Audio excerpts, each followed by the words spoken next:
I mean, the man had a lot of really horrible traits about him, but I'm still gonna call him a force of good for the animation industry, solely for the fact that he got people trying new things. Maybe not the things that should have been done, but he got them made anyway. Ah well. So, anyways, yeah, he's an anti-hero. That's a good way to describe it. Thank you, Rob. Good terminology. He was an anti-hero. He was also kind of a douchebag.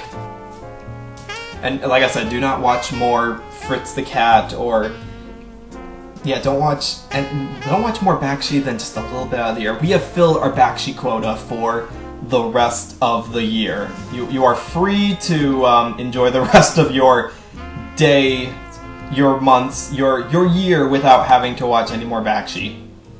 And good too, because I couldn't take any more of it. So I've stalled long enough there. Anyways, so after we've exhausted our level of Bakshi, what do you say we talk about what's going on in the current world of news? Not, the world of politics or economics or the people who are outspending all of their money on Black Friday right now. No. Let us talk about what is going on with animation these days, because Bakshi's world was very long ago, 40 years ago. Yeah, that feels like a long time ago. We need to cleanse our mind. Thank you, Base. We need to eradicate the taste of Bakshi out of our mouth with good things going on with animation from today's world. And we do have some good things going on. Not all of the greatest, but better. But yeah, it's pretty good. We're starting up the holiday season here, so I guess we might as well talk about the good things that are going on in this part of the world here. So, what's going on? Well, the first thing we're doing, interestingly enough, Disney has decided that they are going to let their movies be seen by someone who is not them. I know, shocking, right? More specifically, Disney has decided that they're going to let some of their films, some of their older films, mind you, be shown on the Turner Classic Movies Network. Now, already, that's a bit of a red flag. Like, before I explain why they're doing this, Turner is the company that owns Cartoon Network. And Cartoon Network is, the arch rival of Disney. We don't even count Nickelodeon because no one cares about them anymore. And so, now that they have they've set up this partnership here, it kind of like raises some kind of warning signal, like, what are you talking about? But there is a good reason for this. Alright, first of all, they're going to show some of their older films, obviously, none of the newer ones, some of their older ones, such as the Treasure Island movie, Darby O'Gill and the Little People, I cannot pronounce that right, but more specifically some of their animated films like The Three Caballeros and Ichabod Crane and Mr. Todd. No, I'm not going to go back and repeat that properly. As well as some of the old episodes of their what's it called? The Wonderful World of Disney, which was like the behind the scenes how Disney makes their film show. Which is odd, because I haven't seen any of that kind of show on any network at all since way back in the day when Disney Channel used to have this segment called Vault Disney. Do you guys remember that? It was like a late night block where they used to show the really old TV shows and movies that most likely the adults would find more interesting than the younger people did. Yeah, some people remember that. Disney Channel doesn't remember that. And actually, the fact that Disney Channel does not air any of these shows anymore is really interesting. So I'm really glad that they're letting Turner show some of these things.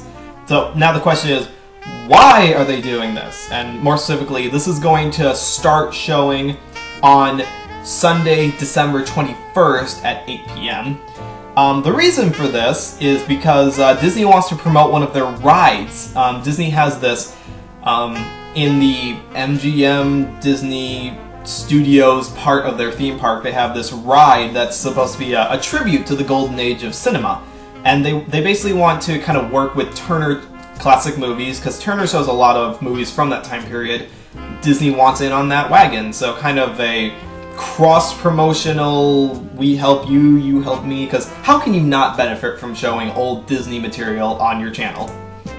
Now, I don't think we should read into this as being anything more than just trying to, help both people. Disney wants the clout of Turner Classic Media. Turner Classic Media wants Disney. They just want Disney. So yeah, it's not like we're gonna be getting a ceasefire with Disney and Cartoon Network working together anytime soon. No, that ain't gonna happen. The only time I think the two of them have ever worked together was, I think there was an airing of there were airings of the Studio Ghibli films on Cartoon Network sometime back in the mid-thousands, which they must have had to work with Disney or Buena Vista because they hold the home video North American rights to that. Other than that, though, I don't think the two have ever really worked together at all. So this is something to look forward to if you have the Turner Classic Movie Network. Turner Classic Movies, TCM, or that's how they call it. That's coming up. Coming up on December 21st of this year. Oh boy. So let's move over to something that's not very good. That was a good thing. This, however, is not. You were all shown this earlier today, but for those watching at home now who did not see it, and yes, we're going there. Lucasfilms is deciding to make a movie of their own. Lucasfilms, we talked about this last week, is making a film called Strange Magic. And, let's see what this looks like, shall we?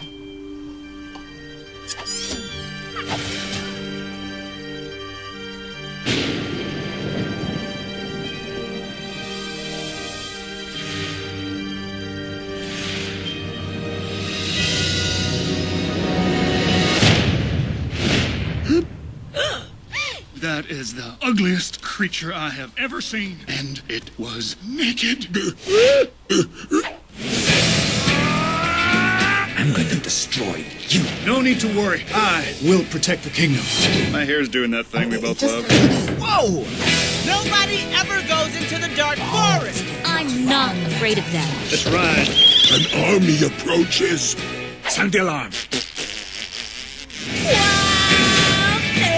The potion's dangerous. It destroys order. I want it! You should see your face. Confusing at all. I think the capture motion is trying to be very realistic. Give me the potion by moondown, or you'll never see your sister again. You must rescue Dawn. That's a Who's with me? different matter. From the mind of George. Booties, prepare to be shaken. I love how they follow up George Lucas and then follow up the guy dancing on the camera. Wanted adventure. You got it. Thank you. It's a George Lucas film, alright. Spit. I know one thing. I love you. He's not directing though. No, I don't know if that would have been included at all, but Meet my mother. singing, but no, he's not directing this. Beauty I don't is think in he's the eye directing of the beholder. since the original Star Wars film, actually. Oh, I think I got one of your antennae. You fight well. Wish I could say the same for you. What do you mean? I don't know. I was expecting more. What? Just kill me now. Make it quick. And Bring me the prisoner. No eating! Oh, Brutus.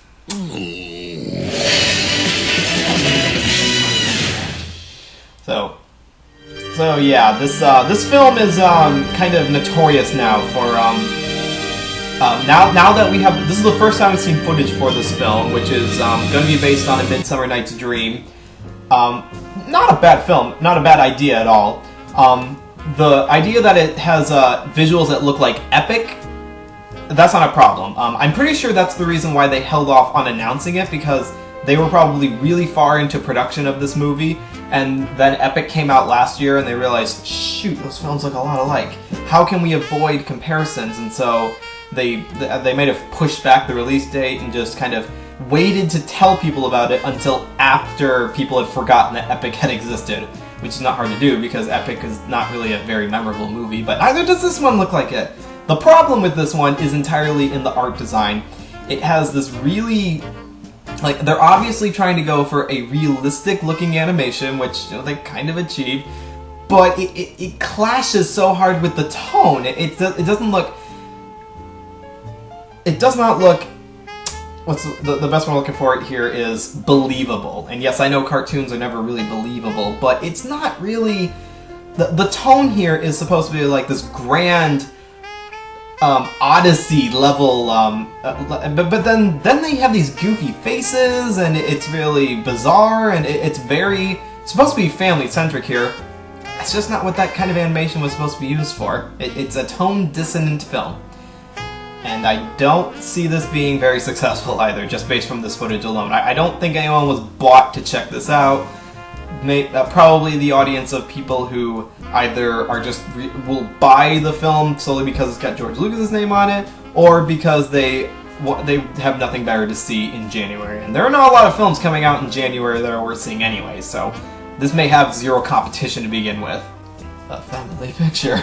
So yeah, so that's a film coming out. It's called Strange Magic. Maybe the music will be good, I don't know, because it's supposed to use a lot of pop songs, but I don't think that will save it at all. So that's the first footage we have of this film. This is the first time we've seen what it's going to look like, and I'm pretty sure that we're all wishing we hadn't seen it now. Luckily for us, we've got other good news coming up. This should all make you feel a lot better, like just tons better, because if there's one thing that could make a bad day good again, it's Batman. And what's better than just plain Batman? Why, Bruce Timm Batman, I tell you. So, in case you guys did not hear about this, Bruce Timm, the mastermind behind the animated DC films of Batman the Animated Series, Superman the Animated Series, Justice League the Animated Series, is making a virtual reality Batcave. This is very, very interesting because we have not had any new material from that part of the Batman franchise in a while. I think the last thing that ever came out of it was the Batman film Mystery of the Batwoman. Maybe even further out if you count the Batman Beyond stuff, which, yeah, I guess you can count that too. But we haven't had anything from this universe in like 10 years.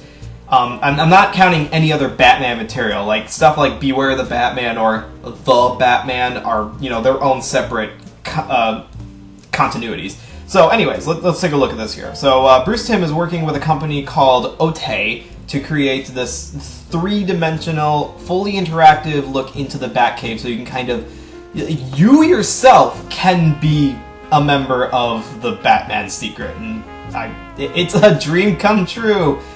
So it's just really cool. And of course they're trying to maintain the look of the original DC Batman show, the original Batcave. So if you were a fan of that series and you wanna, you wanna relive that entertainment from that time, from when that show used to be on the air, now you have a reason to do so. So keep an eye out for the full version of this, which, based on the designs here, like, it's gonna keep Bruce Timm's art style, like the drawing style he uses, which is, very angular, very, I want to say Frank Miller-ish, but family-friendly Frank Miller? That's a lot of Fs. And I'm looking forward to seeing how this all looks out, and maybe even spending a couple hours just playing in the Batcave. I just want that freeze ray. I want the freeze ray for Mr. Freeze that he keeps in there. Because Lord knows we don't have enough snow outside right now. Now, as if to tell people that the revelation, or the revitalization of the original Batman series wasn't enough, here's something else that's really cool that is something more for you people who watch shows on cable TV. Nickelodeon is finally getting the rights to show the 2003 TMNT series, which is the best Teenage Mutant Ninja Turtle series of them all. And I fight you people on this, because there is no arguing that this one is the best. The 2003 version, better than the 80s version, better than the one that's on Nickelodeon right now. And I do love you, Base, for agreeing with me. Bro fist through the internet. And if you're people like Chaos and you haven't seen it yet, now you can. Coming up in December of... Is that December? Yeah, coming up in December, the original 2003 TMNT series will be showing on the Nicktoons network. And you can debate me on the new series. Now, to clarify though, the new series is very good. It is really good. But I like this one a little bit better. And so if you haven't seen it yet, when it aired on Kids WB, because I'm pretty sure that throughout its whole broadcast, it aired on the Kids WB block, which was like the last great show that they made before the Batman came out. This is a good chance to catch up on it. And especially to wash the taste of Michael Bay's TMNT film out of your mouth, because we need to eradicate that memory altogether. Oh, it did air on Cartoon Network? Okay. I didn't see it on there. I'm trying to think. Yeah, I'm pretty sure I only saw it on the Kids WB block. But anyways, now it's on Nickelodeon. Probably where it belongs to. So good on Nickelodeon for them. And also, I suppose this will be a tangential story here, because I don't really know if this is something that it really lends itself to being a story, but I'll go ahead and talk about it. Since we're talking about Nickelodeon, you guys know that Korra came back to television, right? That The Legend of Korra, which had a couple months ago, had been taken off of the TV show, had been taken off of television, so they could put it exclusively on the internet. Now they're bringing it back. Yeah, this was a bit of a long, troubled history, but basically, The Legend of Korra started out really strong when it aired, got decreasingly popular because it got stretched out way too long by the company, not the people who made it. But yeah, the show has been kind of beaten to death, I suppose. Much more than it needed to be, because it is no Avatar. It is no Avatar The Last Airbender. Not even in the least.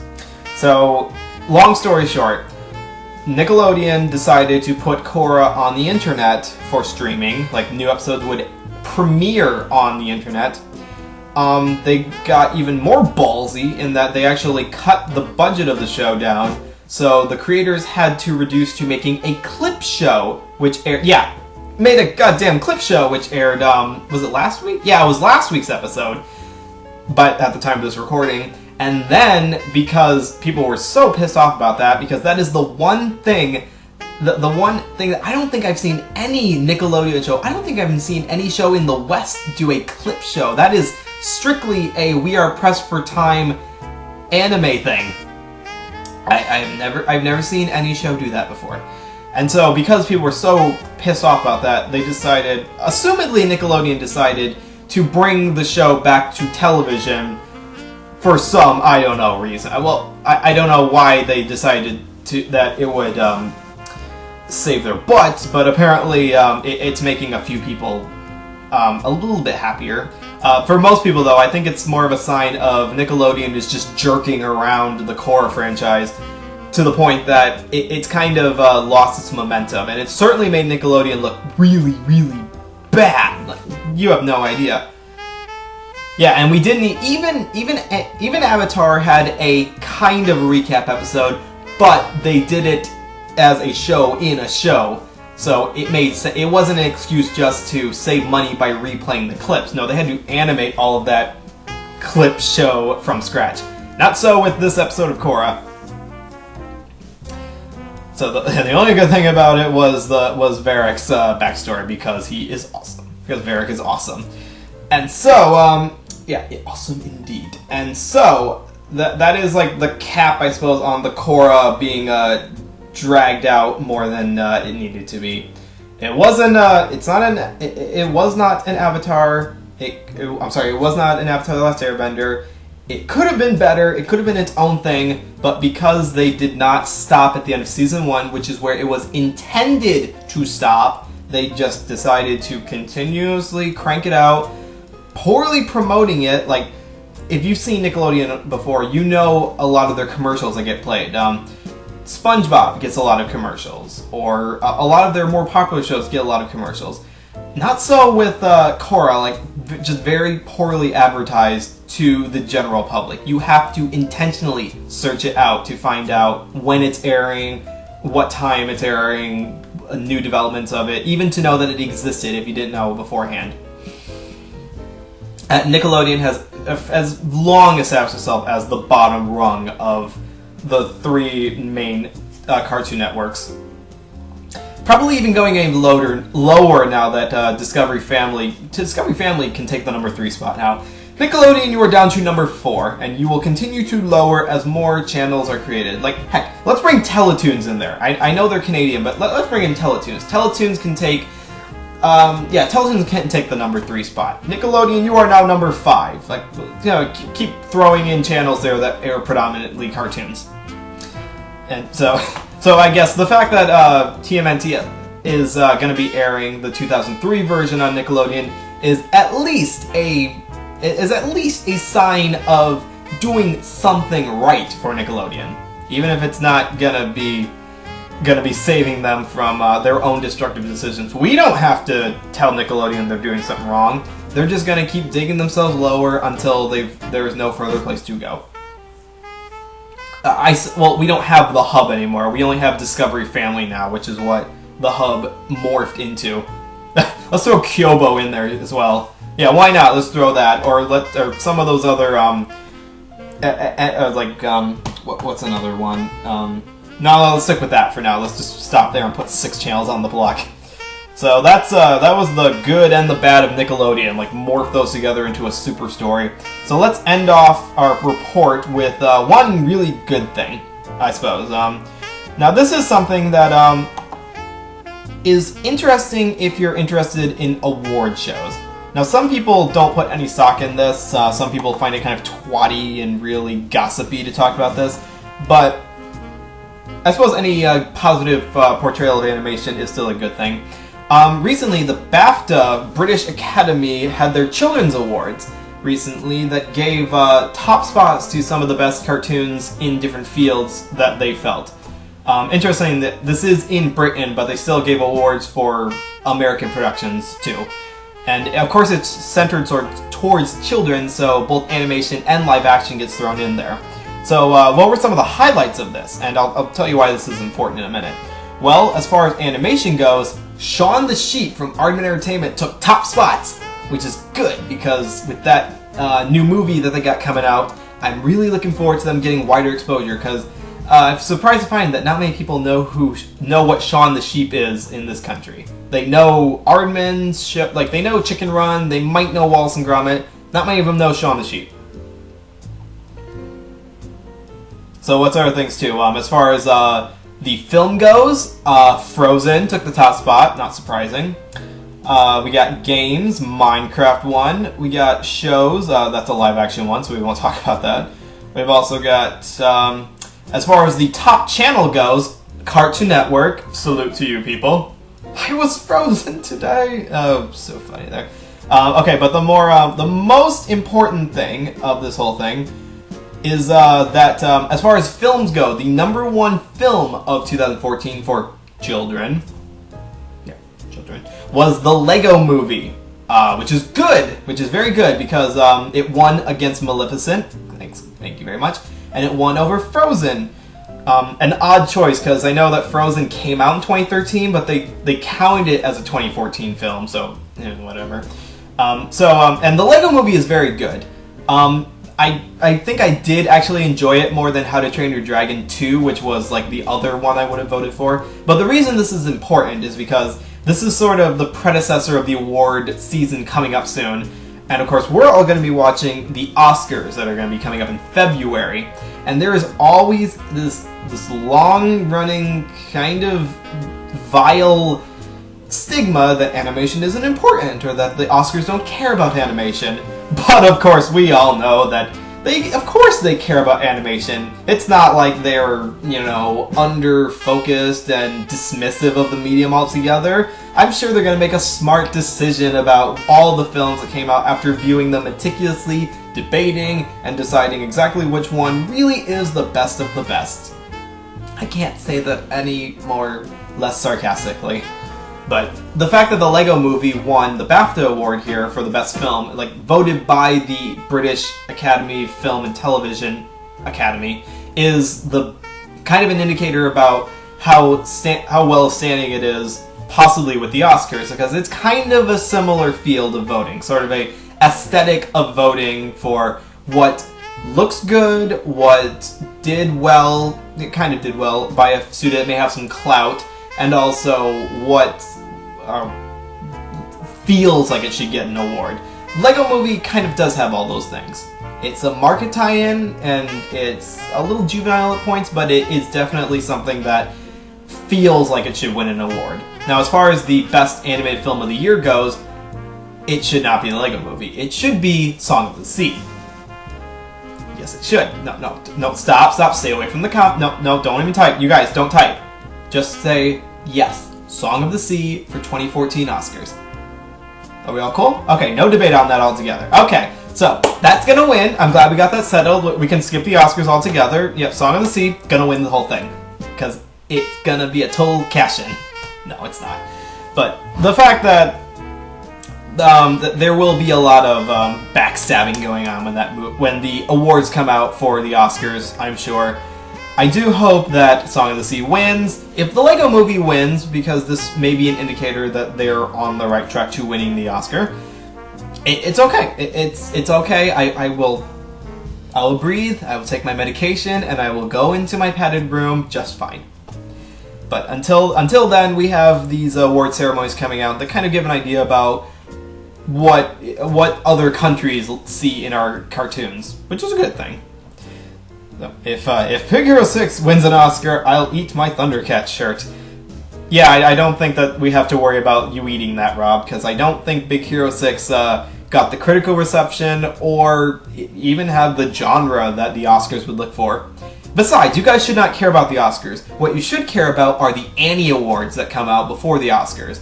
That, my friends, is what's more important. The Annies are all about animation. So, to win an Oscar, that's just window dressing. But if you win an Annie Award, then you got something to brag about. And if Big Hero 6 wins, I will spend the whole year praising Frank Miller's Holy Terror. Heaven forbid us, let's hope that that does not happen. And I think that's about it. That's it was a good week. It was a pretty good week, except for the whole Korra thing, which kind of made a lot of people mad. But you know what? I don't have a cable. I don't watch TV, so you know what? I can completely let that slide. And as for everything else here, Lego Movie going on to win awards, or Lucasfilms making a crappy looking CGI movie. It was happy Thanksgiving, everyone. Let's go back to our pumpkin pie that I'm now out of, and all hail Black Friday.